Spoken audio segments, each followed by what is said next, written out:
हो ज्ञानी ज्ञान के दाता, मुनि गुरुवर को करके प्रणाम। गाऊं मैं ध्याऊं मैं सुबह शाम, तुलक सागर एक नाम एक नाम। एक बेटे ने माँ को फोन किया,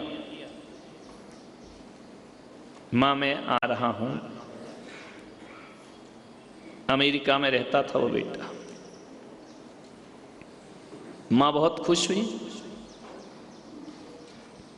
बरसों के बाद बेटा आ रहा है। जब से गया है कभी आया नहीं।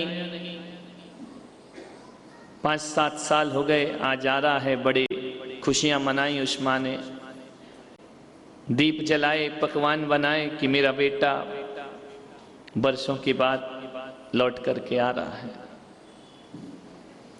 बेटा आया, स्वागत किया। बेटे ने मां के चरण छुए, मां ने अपने छाती से उस पुत्र को लगा लिया। बेटे ने भोजन किया और कहा कि मां 10 मिनट तुझसे बात करूंगा। बेटा 10 मिनट क्यों?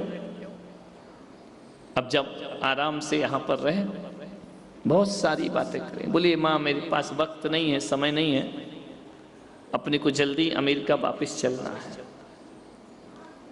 अपने को मतलब क्या? माँ अब तू यहाँ अकेली नहीं रहेगी, तू मेरे साथ अमेरिका में रहेगी। माँ ने कहा मेरे तेरे पिता के ये निशानी मकान है, ये गांव मुझसे छोड़ा नहीं जाता, ये मैं इसी गांव में रहूंगी, बेटा तू वहां रहे। बोले नहीं माँ, तुझे मैं अकेला नहीं छोड़ सकता हूं। अब तेरे बुरे दिन गए, अब हम अमेरिका में रहे। मां की आंखें भर आई कि चलो एक बेटे ने इतना तो एहसास रखा मेरे प्रति, दूर रहकर भी उसे मां का ख्याल रहा, मां का ध्यान रहा। उसने कहा बेटा मैं चलूंगी, लेकिन उसने कहा मां अब चलेगी तो वापिस नहीं आएगी, ये वचन दे। मां ने कहा वापिस? बोले अब वहीं रहना है, मैंने एक फ्लैट ले लिया है, आराम से वहां रहेंगे। मां ने कहा मैं ये गांव छोड़ के नहीं जा सकती हूं। बोले मां चलना पड़ेगा, तेरा बुढ़ापा है, कब तक यहां रहेगी, कैसे जीवन व्यतीत करेगी? मां को भीतर से गर्व भी हो रहा था, खुश भी हो रही थी, और गांव छोड़ने का दर्द भी हो रहा था। कभी कभी गांव का प्रेम भी छोड़ा नहीं जाता है। बेटे ने कहा कि मां देख वक्त नहीं है, मैं अमेरिका में रहता हूं, मेरे पास छुट्टियां नहीं है, मेरे पास समय नहीं है, कल की फ्लाइट से अपने को चलना है। ठीक है चलूंगी, लेकिन मां एक काम कर, जब अपने को यहां आना नहीं है तो इस मकान को बेच देते हैं। उसने कहा इतनी जल्दी कैसे बिकेगा? बोले किसी को कहेंगे भी कि इसे बेचना है तो वक्त तो लगे। उसने कहा माँ इतना टाइम कहाँ है, अब अपने को तुझे चिंता किस बात की है, जितने में बिके इसको बेच देते हैं। बोली नहीं किसी को बोलना तो पड़ेगा, ये मकान क्यों बेच रहा है, तेरे पिता की निशानी है, मेरे खानदानी मकान है, बेटा इसे मत बेच। बोली माँ जरूरत है, बहुत महंगा मकान बनाया है मैंने, पैसा नहीं है मेरे पास। माँ ने कहा कि बेटे के पास पैसा नहीं है और बेटा यहाँ वहाँ से कर्ज ले। बेटे से कहा ठीक है इसको बेच देते हैं। सस्ते अस्ते में एक दिन में जो बिका उसने बेचा। माँ जा रही है, आंखों में आंसू है, कभी पलट के मकान को देखती है, कभी पलट के बेटे को देखती है, दरवाजे को देखती है, उस आंगन को देखती है जिसमें वह उसने अपनी पूरी जिंदगी गुजारी है। कभी उन पेड़ को देखती है जो अपने हाथों से लगाए गए थे। वो पेड़ जैसे शोक मग्न है कि तुम हमें छोड़कर मत जाओ, मकान कह रहा तुम हमें छोड़कर मत जाओ, लेकिन माँ का दिल है, एक तरफ बेटा है और एक तरफ मकान है। उसने कहा बेटा रहेगा तो 1000 मकान बन जाएंगे, मकान की कोई परवाह नहीं है। वह छोड़ करके जाती है, लेकिन पैर पीछे खींचते हैं, मन पीछे खींचता है, अतीत खींचता है, यादें खींचा करती हैं। लौट लौट कर वह पलट के देखती है, बेटे ने कार में बिठाया, पैसा इकट्ठा किया और माँ को लेकर के चला गया। एयरपोर्ट पर पहुंचा, जैसे ही अंदर गया बेटे ने कहा माँ तू बैठ, मैं चेक करता हूँ सामान आमान क्या होता है एयरपोर्ट में, है ना, तो मैं उसके बाद तुझे आता हूँ। माँ सुबह से बैठी है, शाम हो गई, बेटा लौट कर नहीं आया। माँ पूछती है कि मेरा बेटा कहाँ है, कौन उस एयरपोर्ट में उसे बताएगा तेरा बेटा कहाँ है। उसने पूछा कि अमेरिका की फ़्लाइट, बोले वो तो बहुत पहले चली गई है, बेटा कहाँ है, शाम हो गई, बेटा लौट कर नहीं आया। उसने पता किया, सब कुछ पता चला कि बेटा दौलत लेकर दुनिया से भाग गया, माँ को अकेला एयरपोर्ट पर छोड़ करके चला गया। माँ इतनी निढाल हो गई कि बेटा गया, वह सोचती थी कोई परेशानी में, कोई मुसीबत में होगा, लेकिन जब पता चला, लोगों ने बताया कि वह तो अमेरिका चला गया है, तब माँ कहाँ जाए, घर जाए कि अमेरिका जाए, अमेरिका जाने का पैसा नहीं है, घर वापस लौटे तो कैसे, वो घर अब उसका घर नहीं, वो घर किसी और का घर हो चुका है। वह क्या करे, माँ पैदल एयरपोर्ट से 7-8 किलोमीटर आती है, रात में ठंडी के दिन है, फिर अपने उसी मकान में आकर दरवाजे पर बैठ जाती है। मकान मालिक बदल गया था, उसने कहा ये मकान हमारा है, अब तुम यहाँ कैसे बैठी हो।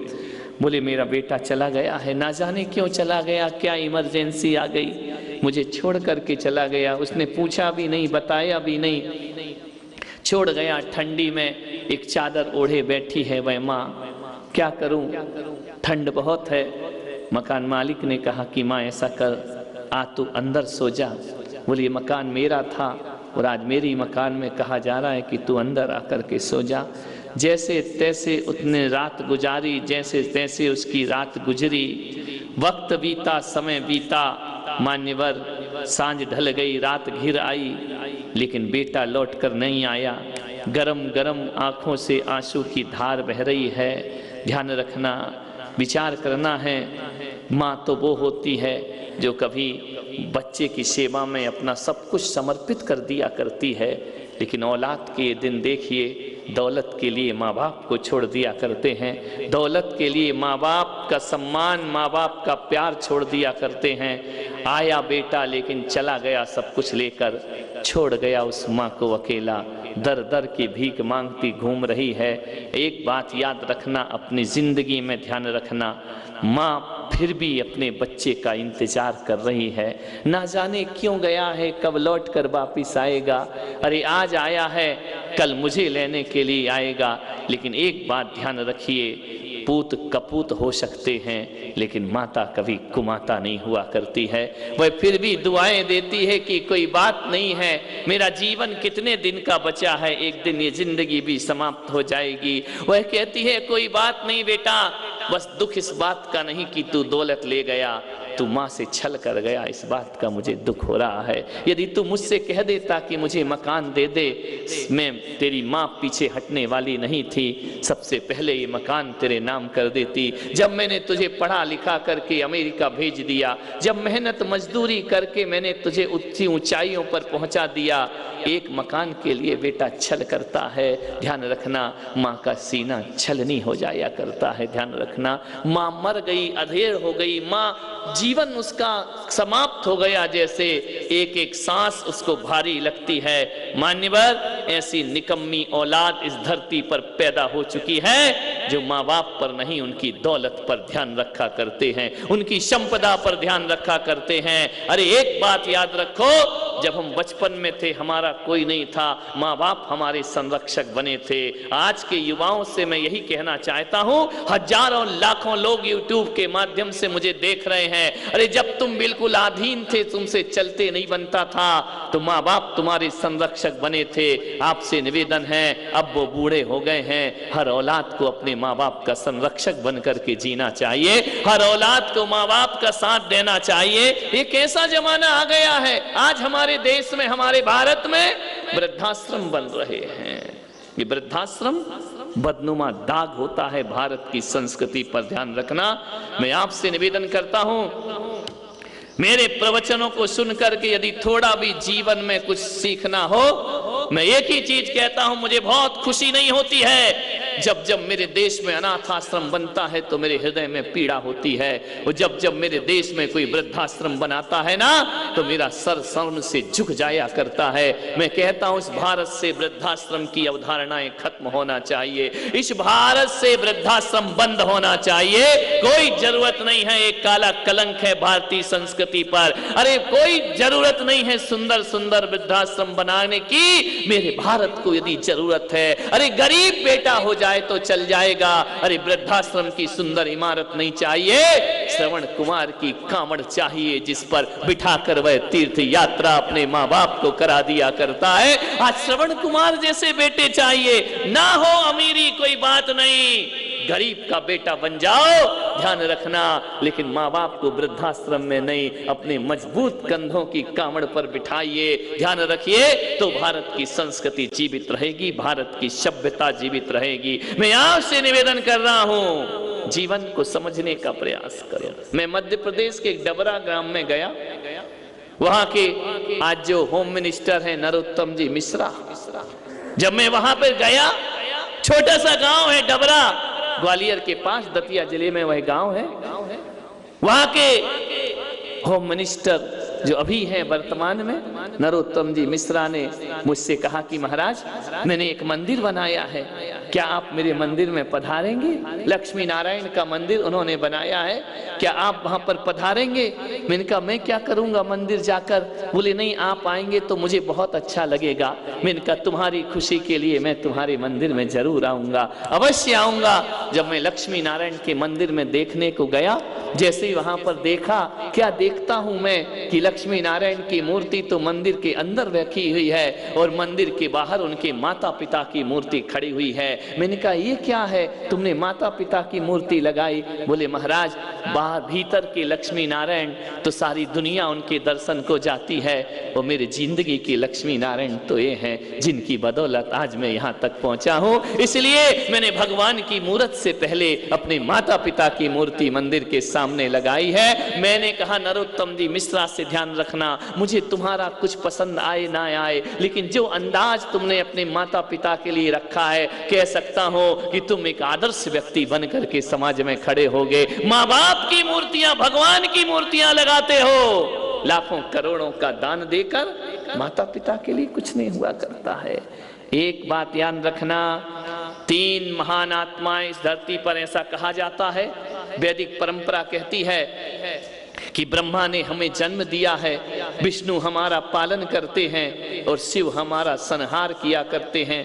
मैं एक बात निवेदन करता हूं, मुझे नहीं मालूम कि ये बात सच है या झूठ है, सच भी हो तो कोई बात नहीं है, लेकिन मैं पुलक सागर इतना कहता हूं, मैंने ब्रह्मा को नहीं देखा, मैंने विष्णु को नहीं देखा है, मैंने महादेव शिव को नहीं देखा है, लेकिन आज इस भरी सभा में मैं कह सकता हूं कि ब्रह्मा ने मुझे बनाया इसका मुझे कुछ पता नहीं है। मैं ब्रह्मा से भी माफी मांग सकता हूं, लेकिन इतना जरूर कहूंगा कि हे ब्रह्मा तुमने मुझे बनाया इसका मुझे कोई ख्याल पता नहीं है, मुझे कोई नहीं कुछ नहीं मालूम कि तुमने मुझे बनाया या नहीं बनाया। अरे तुमने सृष्टि बनाई होगी, लेकिन मैं आज ब्रह्मा से कहता हूं कि तुमने बनाया इस बात का मुझे कोई ज्ञान नहीं, लेकिन मेरी माँ ने मुझे बनाया इस बात का मुझे ज्ञान हुआ करता है। आज जो मैं हूं वो मेरी माँ की बदौलत हो, और मुझे नहीं मालूम है कि कोई विष्णु पालन करता है या नहीं करता है, लेकिन एक माँ अपनी औलाद का पालन जरूर किया करती है। और मुझे नहीं मालूम कि शिव महादेव इस सृष्टि का विनाश करते हैं कि नहीं,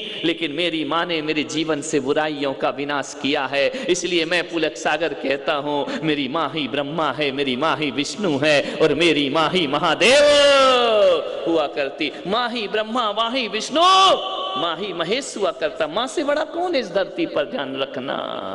मैं आपसे पूछता हूं, आज जिस देह को लेकर तुम बैठे हो ये किसने बनाकर दी है? माँ बाप ने बना करके दी है ना। ध्यान रखिए, जो माँ को ब्रह्मा माने, माँ को अभी गणेश उत्सव आ रहा है ना, जगह जगह गणपति की स्थापना हो रही है, जगह जगह स्वागत हो रहा है। महाराष्ट्र में अलग धूम हुआ करती है। मैं आ रहा था मंदिर से, सामने स्टेज लगा हुआ है।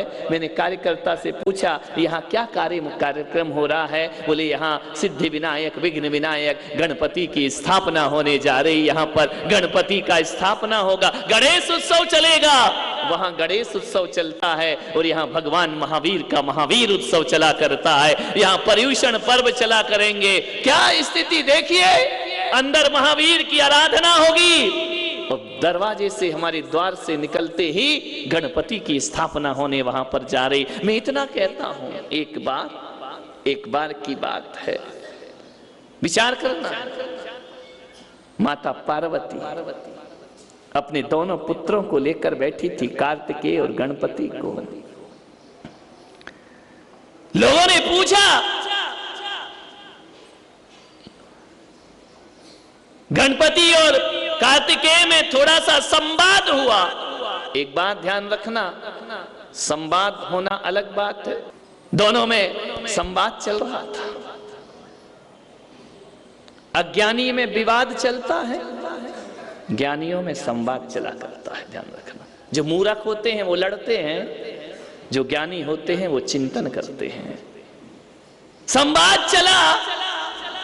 कार्तिकेय ने कहा कि गणपति जी महाराज, इतना विशाल शरीर, चूहे पर घूमते हो, मुझे देखो, मैं मयूर वाहन पे घूमता हूं।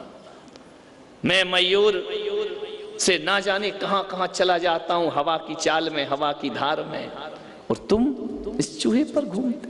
हास्य विनोद चल रहा था। दो भाइयों में हास्य विनोद तो चला ही करता है। प्रथम किसको पूजा जाएगा इस धरती पर?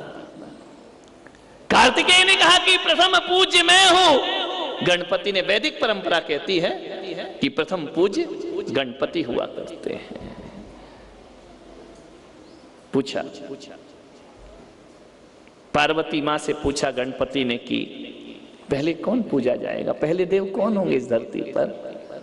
पार्वती ने कहा कि दोनों भाई विवाद संवाद मत करो, मैं तुम्हारे लिए कुछ अदालत पेश करती हूं। जाओ, इस ब्रह्मांड का जो सबसे पहले प्रदक्षिणा देकर आएगा तीनों लोक की, वो इस धरती पर सबसे पहले पूजा जाएगा।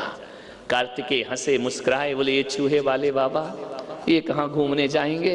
मैं तो मयूर के वाहन पर बैठ करके पूरे ब्रह्मांड की परिक्रमा करके आऊंगा। कार्तिकेय ने, पार्वती मां ने कहा कि ऐसा नहीं है, जो पहले आएगा वो पहले पूजा जाएगा। कार्तिकेय ने बैठे वाहन में चले गए। कहते हैं कि पूरे ब्रह्मांड की परिक्रमा लगाने में 6 महीने लग गए उनको। बड़े आनंद के साथ लौट करके आ रहे हैं कि गणपति का चूहा तो अभी धीरे धीरे टुकुर टुकुर चल रहा होगा। गुरु तुम हो ज्ञानी, ज्ञान के दाता।